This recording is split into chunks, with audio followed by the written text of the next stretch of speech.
Chers amis, bonjour. Aujourd'hui, je vais m'adresser aux populations qui habitent les pays d'Afrique, Afrique de l'Ouest donc, où le virus Ebola est en train de faire des morts. Je précise que j'ai lu plusieurs articles sur le sujet ce matin, et je vois notamment que l'OMS est confrontée à un problème d'ordre psychologique en fait, qui fait que la population, n'arrive pas à faire confiance à leur gouvernement. Alors, je comprends fort bien que depuis plusieurs dizaines d'années, dans la quasi-majorité des cas, ces populations-là, vous êtes confrontés à des guerres civiles, à du chômage, à de la pauvreté extrême, de la malnutrition probablement. Alors, je tiens à préciser que l'OMS, sur place, n'a pas pour mission de se substituer au service de santé des pays en question. Je dis ça pour les oppositions aux gouvernants, par exemple, qui seraient tentés de le penser, mais ils sont là simplement de façon provisoire pour pour aider à résoudre un problème de santé publique en collaboration avec les gouvernements. Alors, il arrive, je sais un peu comment fonctionnent les Africains, mais il n'y a pas que les Africains, dans toutes les régions du monde, malheureusement, il y a ce problème-là.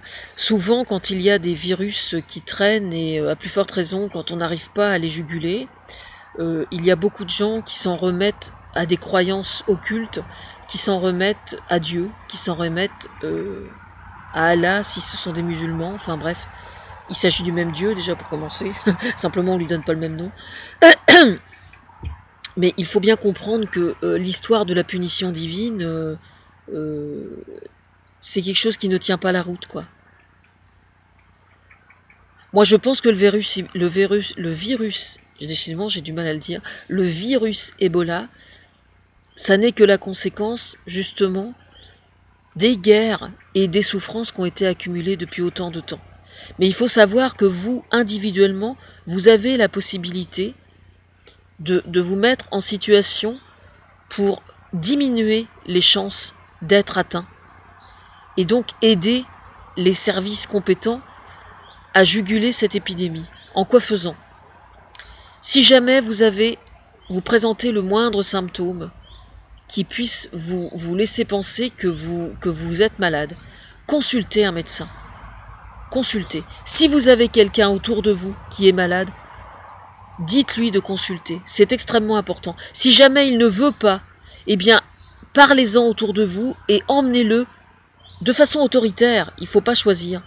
De façon autoritaire. Parce qu'il faut savoir que si jamais vous présentez des symptômes, que vous risquez d'être malade, vous pouvez très bien contaminer les gens autour de vous et les gens que vous aimez. Donc c'est pour ça que c'est très important de le faire. Et ne vous en remettez pas, je vous prie, à des croyances, parce que ça n'est pas comme ça qu'on jugule une épidémie. Moi, de mon côté, j'ai lu plein d'articles sur le sujet ce matin, et j'ai vu notamment que l'OMS avait ce problème-là, c'est-à-dire que la population ne parvient pas à faire confiance. Donc ça, c'est un énorme problème, effectivement. Moi, de mon côté, je vais essayer de fouiller, sur d'autres pistes. Par exemple, je vais les donner là, les pistes en question, parce qu'il n'y a pas de raison. Je voudrais savoir dans les foyers, parce qu'il semblerait que le Ebola ait déjà sévi les années passées, et puis ça s'éteint, et puis le problème c'est que ça ressort dans des zones sans qu'on en comprenne vraiment les raisons. Donc je pense qu'il faudrait fouiller du côté des problèmes de nutrition peut-être. Qu'est-ce que mangent les populations dans les endroits où le virus, j'ai du mal à dire virus, décidément. Qu'est-ce que mangent les populations dans les régions où le virus réapparaît?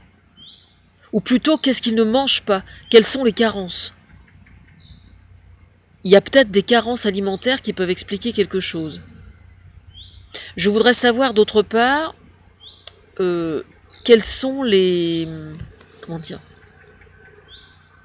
quels sont les antivirus qui sont utilisés. Peut-être par exemple qu'en faisant des cocktails d'antivirus biologiques, c'est-à-dire issus de plantes, parce qu'il y a certaines plantes antivirales qui sont quand même très puissantes, et donc peut-être qu'on peut envisager quelque chose sous cet angle-là. Voilà. Je vais fouiller, je vais continuer à fouiller. Je voudrais savoir, par exemple, alors apparemment il y a il y a un système de détection quand même qui tient bien la route, visiblement. Donc ça, ce système de détection, les pays autour l'ont mis sur pied, donc il faut que ce soit accentué. Et moi, je propose de mettre sur pied une pétition pour récolter de l'argent pour faire face, parce qu'il n'y a absolument aucune raison qu'on ne le fasse pas. Que ce soit l'Afrique ou que ce soit une autre région du monde, c'est exactement la même chose. Pour moi, ça ne fait absolument aucun doute.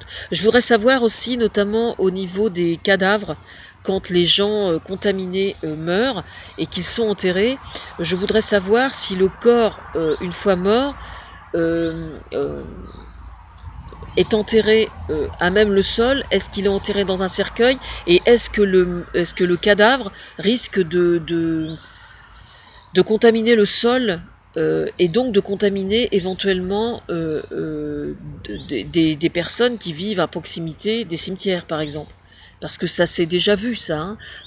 Moi, je me souviens, par exemple, quand on avait eu le problème de la vache folle, la maladie en question restait vivante une fois incinérés les cadavres des animaux. Je crois qu'il restait encore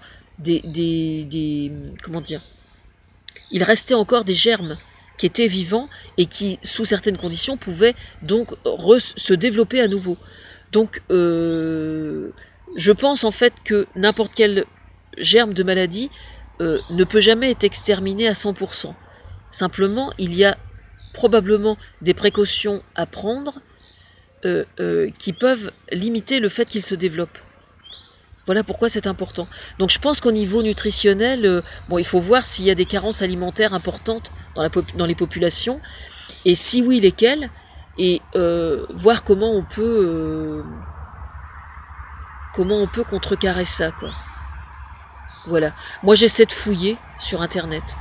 Je vais faire de toute façon, j'ai commencé à rédiger un article avec tous les liens des articles qui concernent le virus Ebola. Donc je vais le mettre sous la vidéo, et puis je vais mettre la liste des plantes antivirales les plus fortes. Donc il y a l'Echinacea bien sûr, mais justement le hasard fait que je suis tombée sur un livre au sujet des huiles essentielles pour se soigner dans une grande surface, et j'ai commencé à le potasser hier, et il y avait certaines huiles essentielles dont j'ignorais complètement qu'elles étaient antivirales, par exemple. Peut-être qu'en faisant un cocktail de toutes, voilà.